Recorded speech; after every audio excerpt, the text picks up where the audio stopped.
Hello, everyone. Welcome to Talking Logistics, where we have conversations with thought leaders and newsmakers in the supply chain logistics industry. It's my great pleasure to welcome today's program Jeff Potts, who is Vice President of Sales at Blue Jay Solutions. And today we're going to talk about the future of freight procurement.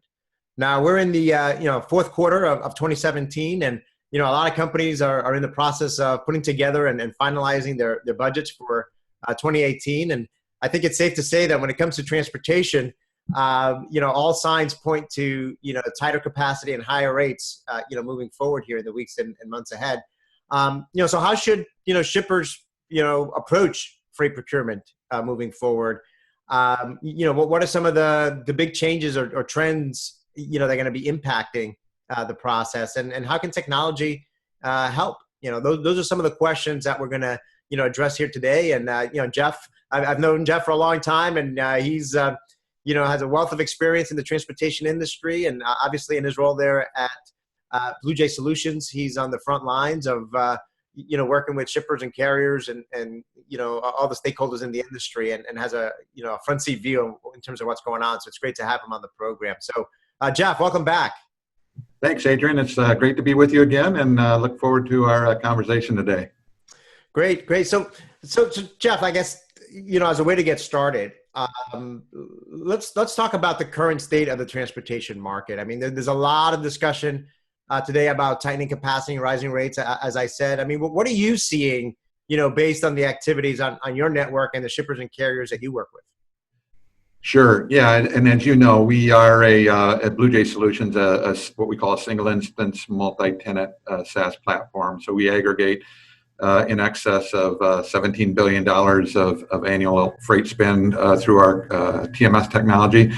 And we just recently ran the numbers for the last 6 months. And what we're seeing is over the last 6 months, rates have increased by 22% across the board for shippers in the marketplace. Dry van's been a little bit lower. They've been around 19% rate increases or cost increases, and refrigerator's been more in the 27%. Interesting enough, since August 20, when Hurricane Harvey hit, about half of those increases have come up since then. So about a 12% increase since August 20.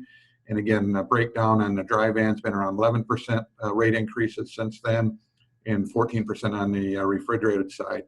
We've also seen a pretty significant increase in loads going to the spot market, and there's been about a 17% premium being paid for loads in the spot market over traditional contracted rate that the shipper may have on file with a particular carrier. Well, I mean, those are some significant percentage increases. I mean, it sounds like is it accurate to say that, the Hurricane Harvey kind of exacerbated, the problem or the rise in rates and tightening capacity, but it was happening nonetheless anyway? Yeah, and I would say that's true. I mean, obviously the economy continues to chug along, and manufacturing indexes are all up, and the economy's in good shape, and so that in and of itself has tightened capacity. You're going into the third and fourth quarter, which historically are big times of the year for kind of year-end holiday sales and that type of thing, and then the hurricanes on top of that kind of exacerbated that whole problem in terms of getting equipment and networks out of balance and that type of thing. So it's been kind of a perfect storm, if you will, of what's been going on in our last few weeks.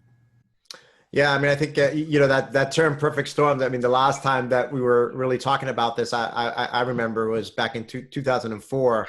Right. Where tight capacity, rates were going up. The driver shortage issue, which is kind of an ongoing kind of problem there. So what I heard recently at the CSCMP conference, I know you were there as well. I know in my conversations with shippers and things that I was just hearing is that everyone's kind of looking at the cloud, looking out their window, look at the clouds darkening and saying, it looks like we're heading into another storm here. Yeah, no, absolutely. And I think everybody's trying to figure out, okay, is this short-term, long-term? How does this impact our supply chains? And what do we got to do differently to try to mitigate some of these issues? Right. So again, I guess along those lines then, I mean, do you see, particularly relative to, let's say, the last time that the industry found itself in kind of a perfect storm. Are shippers in a better position today to weather the storm than in the past? And kind of what's new and different today?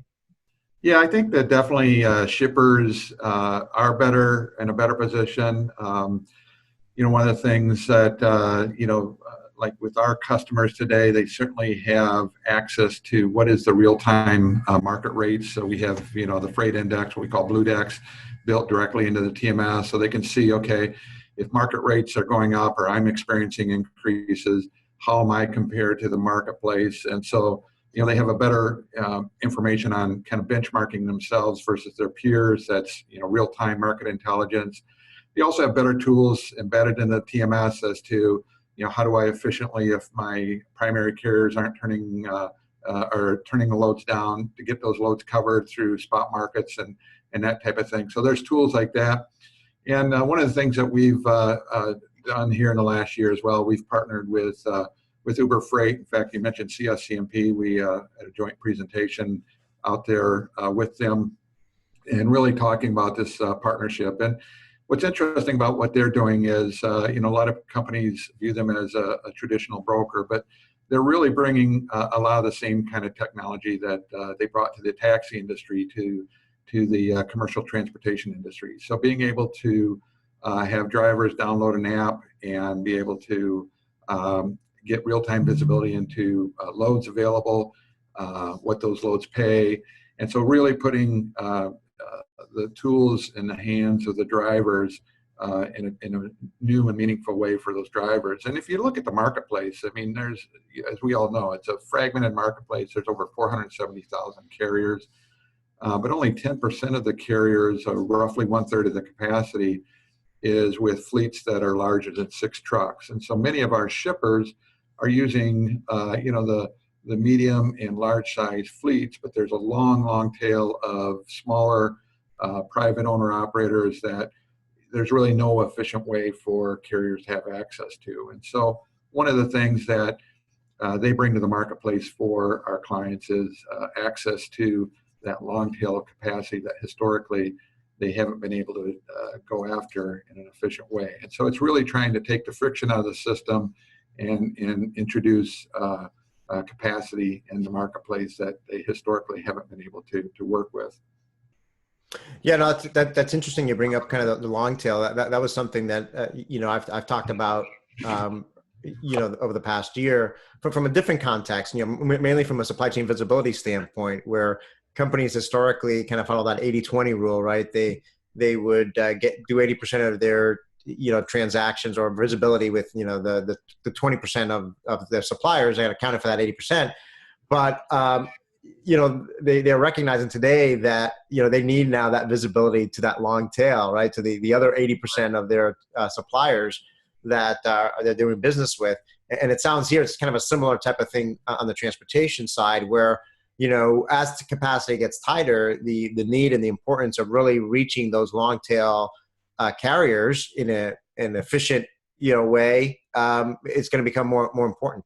Absolutely. Yeah, no, there's no question about it. I think that's going to be increasingly important as the market continues to be tight and rates increase.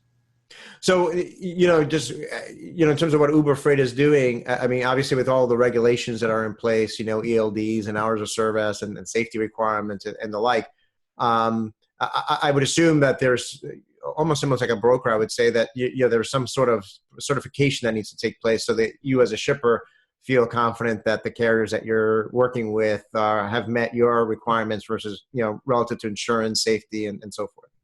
Right. Yeah. And so in that way, Uber is a broker. So so they're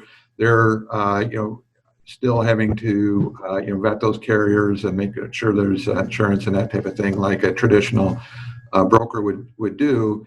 But I think the how they access those carriers and those drivers, really getting down to the driver level, is different and unique in terms of the technology that they're bringing to bear to access that long tail. Great. So let's talk about the freight procurement process now. Kind of in a lot of everything that we've talked about. I mean, how should shippers and carriers approach freight procurement in the weeks and months ahead? Yeah, so I think, first of all, even before you kind of get into procurement, I think it's always good for, the shippers and the carriers to continue to, maintain, a regular cadence of meetings to really look at, what's happening with my business, where's my business going from a forecasting perspective, what are changes in my network, what are changes in the carrier's network, how do we make sure that we're working together as efficiently as possible, reviewing the KPIs, what's on-time performance been looking like, what's your tender acceptance looking like, and that type of thing, to make sure that the carriers and the shippers are working together as efficiently as possible. I think specifically as it relates to procurement, it's important to maintain that regular cadence of procurement because let's face it, carriers networks do change over time, the shippers networks change over time, and it's important to maintain that regular cadence of procurement events. I think it's also important to look at your strategic carriers before you go out to a procurement event. And membership should have its privileges if you're a carrier that's performing well for a shipper, and looking at that carrier's network and saying, okay, are there places where we can make sure that we're helping support our strategic carriers that are really performing well for us and supporting them, and maybe there's carve outs even before you do a procurement event with those carriers to make sure that you're leveraging their network and utilizing their assets as efficiently as possible. Now, are you seeing the cadence change at all? I mean, do most shippers and carriers still go out and kind of do like a once a year type of refresh of their contracts and rating guide? Do you see that maybe particularly maybe with those that might be more strategic, doing that perhaps a longer term, or kind of changing the process from the way that it's been historically done?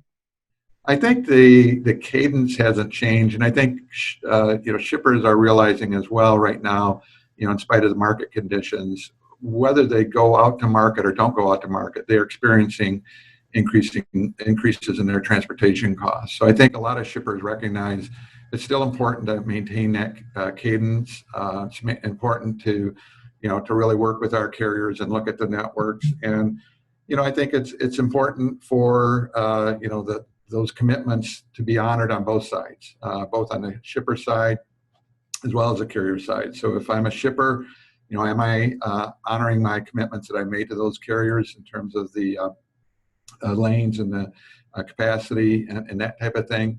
But then also on the carrier side, it's important, particularly in these market conditions, that they're maintaining their side of the partnership as well, and not necessarily aggravating the situation with price increases because they can get away with it, so to speak, right now in the marketplace. Yeah, I mean, I know, historically, some of the challenges or the shortfalls have been where, shippers either didn't provide the carriers with enough granularity or visibility in terms of what their demand is going to be in the weeks and months ahead, right? So Right. I think one of the leading practices I've seen historically would be, shippers that are able to really get down into on a lane by lane basis and really forecast out in terms of what they expect our capacity needs to be. And then to, continuously modify as they continuously modify and change that, because obviously we all know that forecasts are always wrong, but to keep the carriers, to your earlier point, maintain that ongoing communication to kind of share with the carriers, okay, here's what we thought we were going to do at the beginning of the year. We're now in month 3 and things are either ahead of schedule or behind schedule. We're going to experience more demand or less demand. And I think working through the continuous communication, I think has been a successful, approach in the past. Right. No, absolutely.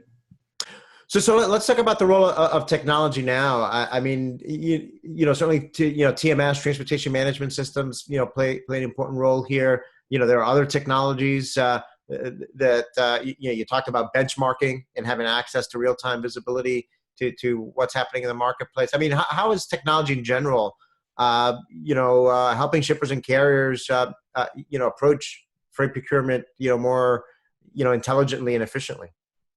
Yeah, you had mentioned the benchmarking. And typically, when we're involved with procurement events with our clients, that's the first thing we do is really look at their rates and what they're paying in the marketplace today, comparing that to the rate index that we have in the TMS, and saying, okay, should you go out to market with your entire network? Should you potentially carve out only certain lanes where you're potentially above premium by a certain percentage on the lanes?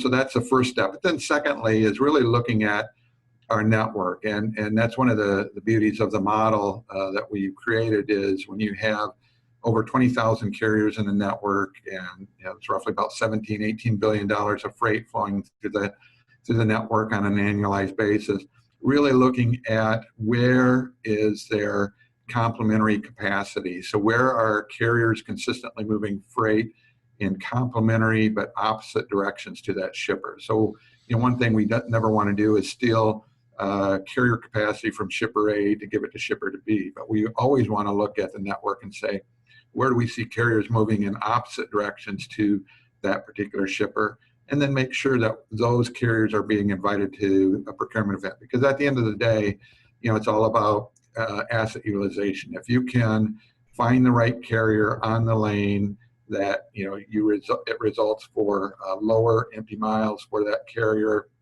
higher utilization of the equipment, ultimately it's going to yield a more aggressive rate for or attractive rate, I should say, for that shipper, and create a better sustainable solution for that carrier. And so that's kind of the secret sauce, if you will, when we go out to do procurement events on behalf of our customers, is really looking at the complementary nature of the market.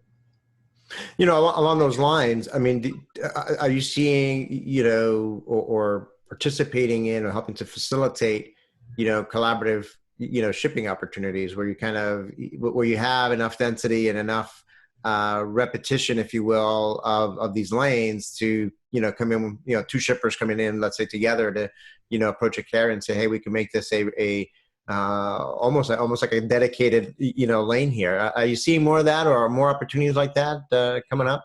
Yeah, absolutely. So we not only look at it from the carrier side and say, where's their, complementary carrier capacity going in the opposite direction, but we also look at that on the shipper side. So where do, shipper A and shipper B have very complementary lanes where you can go to the marketplace and work with carriers more on a dedicated continuous move type of an arrangement, and result in savings for both shippers, as well as create that continuous move for the carriers. And so, that whole concept of what we like to call green lanes, it's really leveraging the network and the information exhaust coming out of the network to drive that next level of efficiencies that are beyond four walls of everybody's individual supply chain. Yeah, no, I think there's some great opportunities there. Historically, a lot of companies, there've been many challenges, to do that. I think culturally and just because of change management, type of issues. But I'm one of these firm believers that moving forward, the only way that companies are going to get to that next level of performance and reliability and so forth is that those barriers to collaboration, have to start coming down, and that's going to be the real way that companies are going to get to that next level of performance and cost improvement. And obviously, the technology piece, being part of a network and having that visibility to that data helps, to facilitate that. Right. No, absolutely. So, Jeff, we're running short on time here, so I just got a couple of more questions. And I know making predictions is always a risky business, especially here in, when we talk about, transportation. But how do you see the future of freight procurement evolving over the next few years? I mean, what big changes, will we see?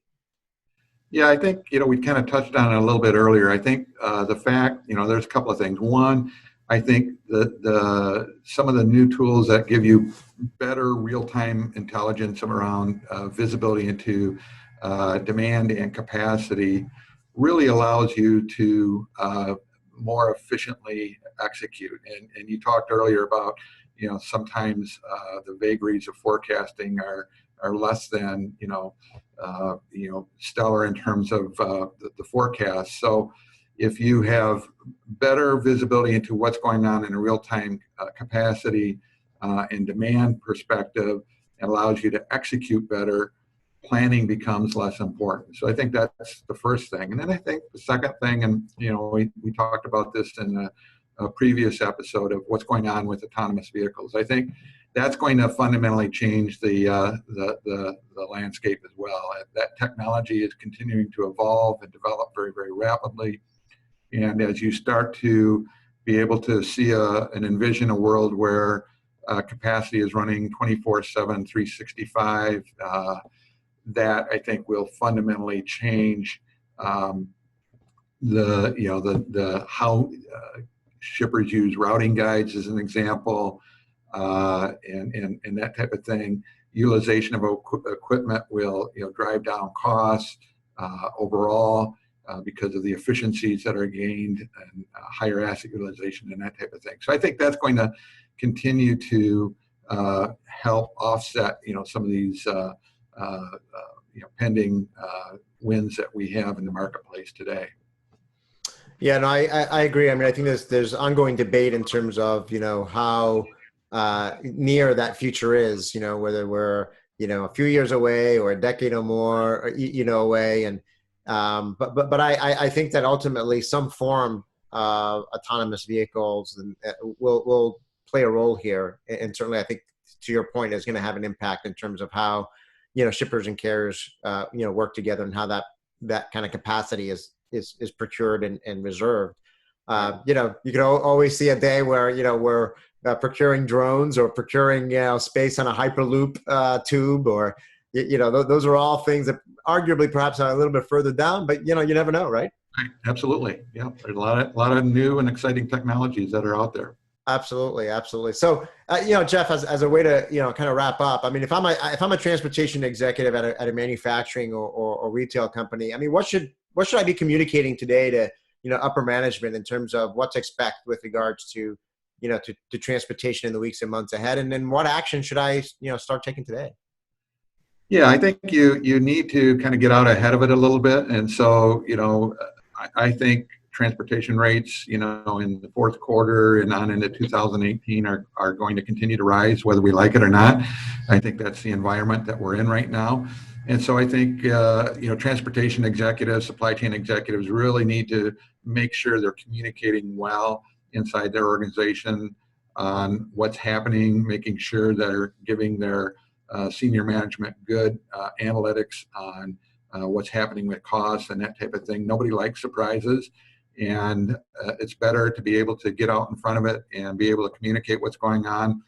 And then hopefully through that communication, organizations can continue to look at, what are the things that we can do as a company to break down maybe silos within our own organization around, inefficiencies and that type of thing in order to make ourselves a better shipper out in the marketplace. And I think it's also very critical for those supply chain executives to continue to have those regular ongoing cadence of meetings with their carrier partners and really looking at what are the metrics, how are we doing collectively, what's working well, and also as importantly, what's not working well, and then what are the things that we can do to address those areas of opportunity to to mitigate those things. And so I think it's communication is probably vitally important going into this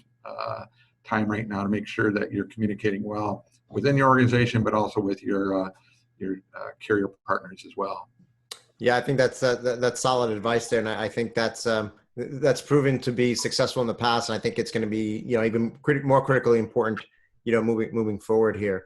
Well, Jeff, like I always say at the end of all our episodes, we always just manage to scratch the surface on these topics. And with everything going on in transportation, I mean, we probably could have spent, 2 hours talking about all different aspects of what's happening in the industry. But, certainly, we provided some good food for thought and addressed some of the key things that are happening right now. And And, I think you provide some good advice for folks in terms of what to communicate and what actions to take in the days ahead. So, again, thank you for making the time to be with us today. Absolutely. Yeah, great talking to you again, Adrian, and thanks again for hosting it. Great. Thank you for joining us today. If you're watching this episode on demand, either at the Blue Jay Solutions website or on Talking Logistics, and you've got a question or a comment for Jeff, you can post it there, and I'm sure that he'll be more than happy to respond via that medium. Again, thank you all for joining us, and look forward to seeing you in a future episode of Talking Logistics. Have a great day.